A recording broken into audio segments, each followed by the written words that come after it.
So I guess it's time to start taking this apart. Welcome back.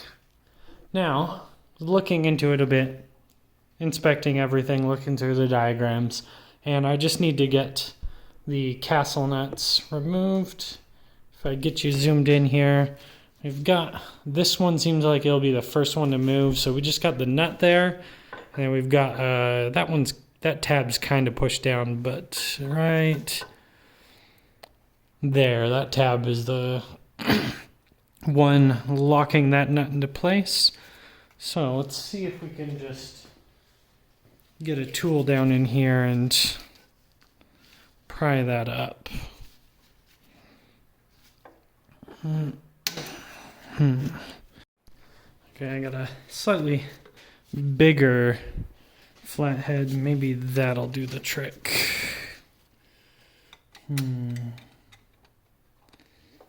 Just get right underneath that tab.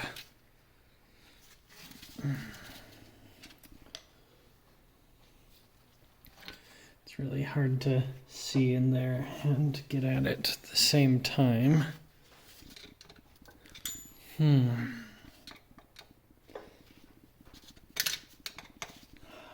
see, right there.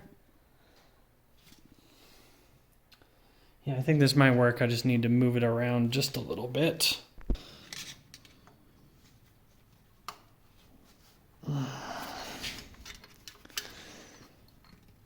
It's not really a easy way of getting that, is there?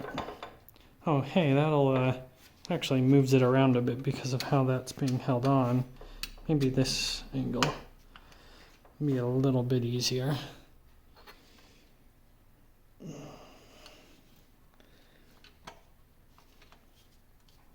There we go.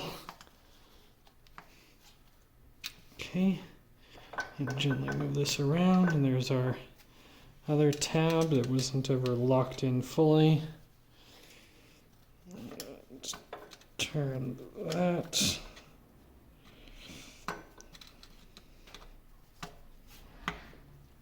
Okay, that looks like it's over. Yeah, it's not perfect though. Let's see if I can get that a little bit further.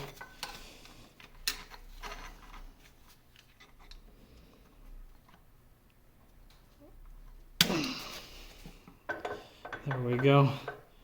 So that is clear, and this should theoretically just start spinning. This isn't, there we go. Not easy to do this while holding a flashlight.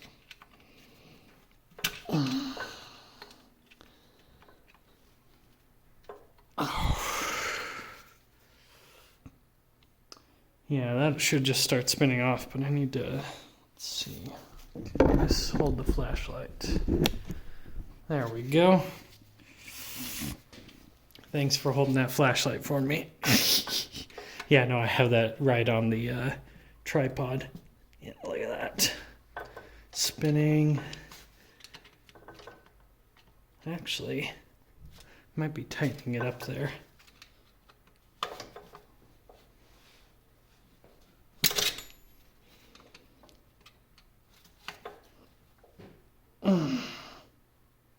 It's kind of hard to tell if that's getting tighter or looser. Actually, if that's getting looser, then this should be able to move a little bit more.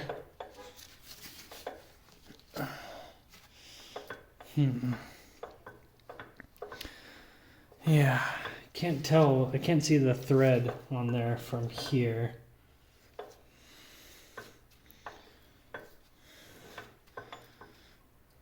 And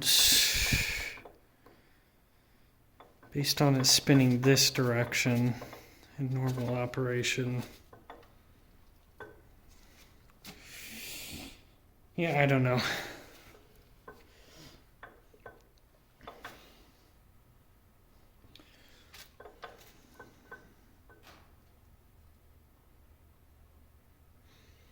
Let's see. I'll get soft metal punch here and see if a small couple taps makes it move any further, and if so, then I know I'm going the right direction. Yeah, so that's moving it more. But is it going in further or coming out? Yeah, it looks like it's coming out.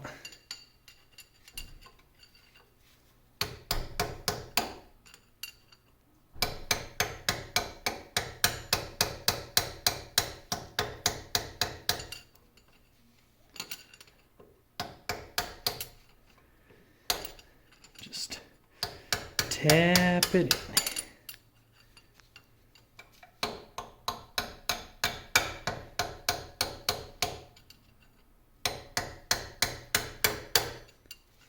Yeah, it's slowly coming off.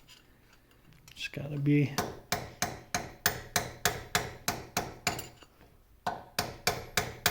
gentle with that. And switch over to this, because that hammer is unnecessarily large and a little bit tiring to hold.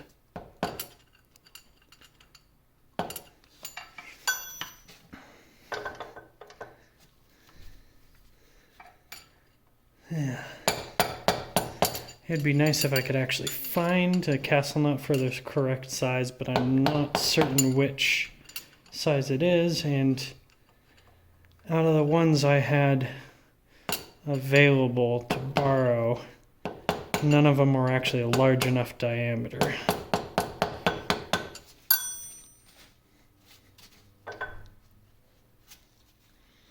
So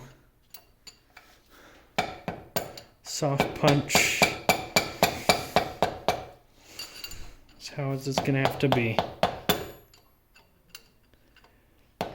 Man, this definitely looks like it's been chewed up a bit before. Makes me wonder if somebody else got into this with a not so soft punch.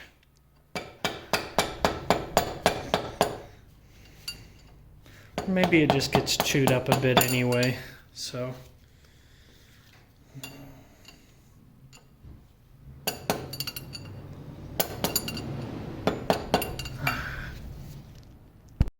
Alright, and that's loosened up enough. I think we can back it off the rest of the way. There we go. Alright, so this, with this off, this should be able to start moving out. So I did close up the other end of this temporarily while I was working on the other things. Let's grab a... Yeah, sorry, off camera here. I'm just pulling that plug back out of the end that we were looking at the end of the last episode.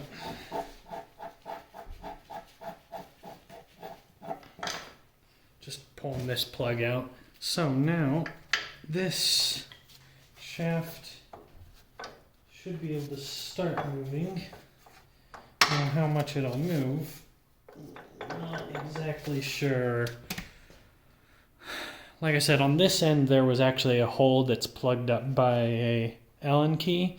We might need to be pulling that off before we can get this out, because I think the way that this is configured, you actually have to push the shaft out. You can't. It's got a little bit of a pressure fit in there. I don't know how well you can see it. Maybe you can't really see it well. But in the side of it here, we've got a small set screw, and yeah, it looks like a 3/16 driver will fit into that just nicely. Now, if I can find my socket wrench.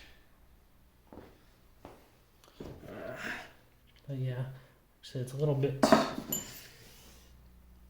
gunked up. Might need to clean that out a little bit before it'll go in. Alright, clean that out a little bit, and that just barely fits in. Let's get this set on the correct setting, and there we go.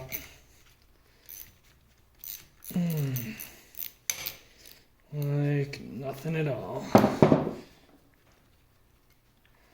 Okay, so we should be able to get a punch. I don't know if... Yeah, that punch will fit in there just fine. Like I said, this punch is softened, so... It's not gonna... It shouldn't damage anything. Let's get a view on the back end here. Maybe right on the other end of the shaft. What I'll do is give this a few little taps. Review the footage to see if it's shifting at all before I do anything else.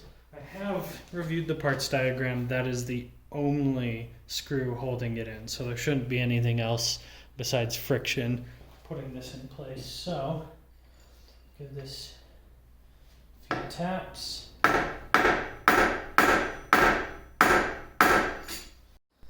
Alright, looking it over, there is a little bit of movement, but it is kind of tight in there. The issue I'm seeing is that I think this the entire bearing section of over here actually needs to come out. So it's going to take a few more hits, a little bit more pressure than I thought originally, but should be able to just get this to slowly move out here. It looks like over here that the bearings shifted a little bit. I don't know about on your end. Yeah, because now there's a bit of play in that there wasn't. So it's definitely moving. So yeah, just gotta keep on keeping on.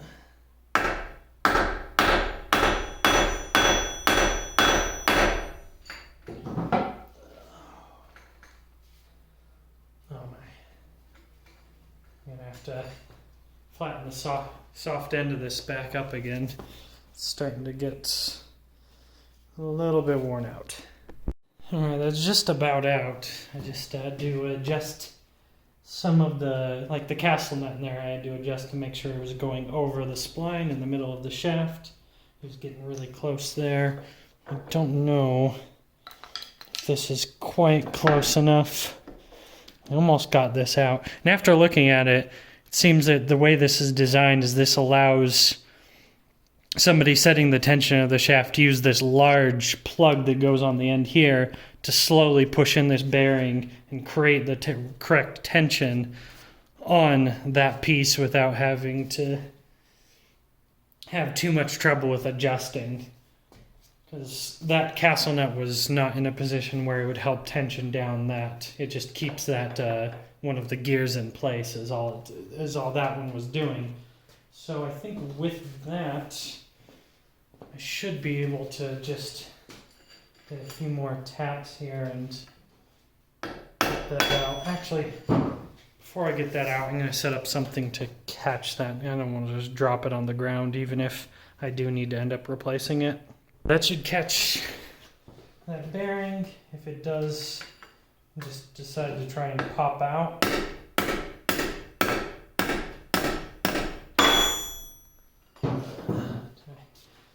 I hope I'm not at the maximum range of movement of something in here.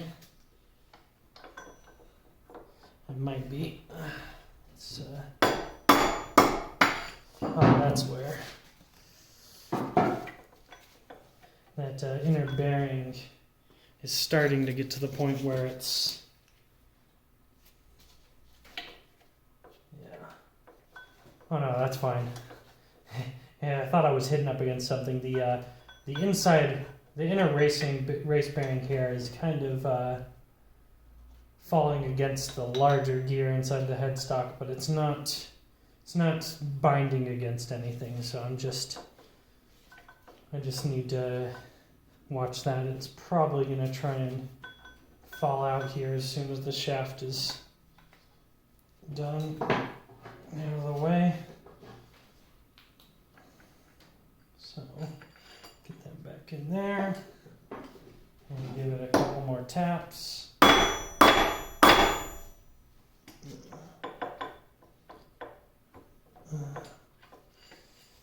Does not want to move.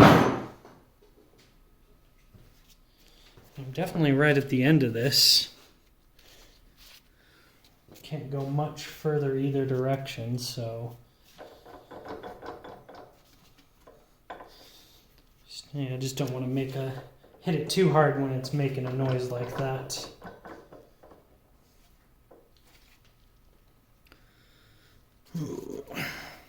All right. Okay, there was just a simple issue of a washer on the inside had slipped down underneath the spline, and so it was preventing that spline from sliding neatly through. So I just had to reposition the shaft a little bit. Get that spline moved out of the way.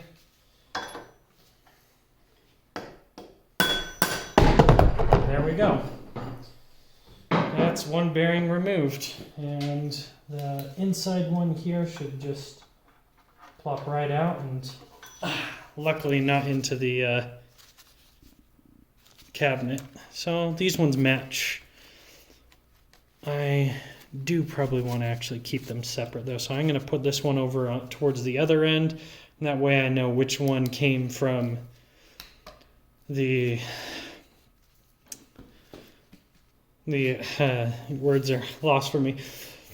I'll just say the one that's from the right side I'll keep on the right, and the one that I pull off the left here I'll keep on the left. And that way I know to match them in case they turn out to be in good enough condition to reuse. The bearing condition in these seems to be actually really good though, so I don't think I will need to be replacing any of these bearings at least. I still have to look through the rest of the headstock, but yeah. This video is rambling on quite a bit, isn't it? But this should be able to get it so that I can slide out that piece and get our first broken gear out. So we'll get to that.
Alright, so I don't know how much footage there I got of just time-lapse trying to get everything apart in here. Just a quick overview. I was able to get the pin out of this, get it to move around a little bit, get some of these other pieces moving, get the selector shaft out here, but this is not budging. I think it's a bit cold out right now. I think it might be kind of a little bit too tight in the shaft because of that. So for right now, this is what I've got. I've already started working on repairing that one speed selector gear that was here, and so that'll be in the next video, and hopefully I can get this out by then as well. And until then, see you in the next one. Bye.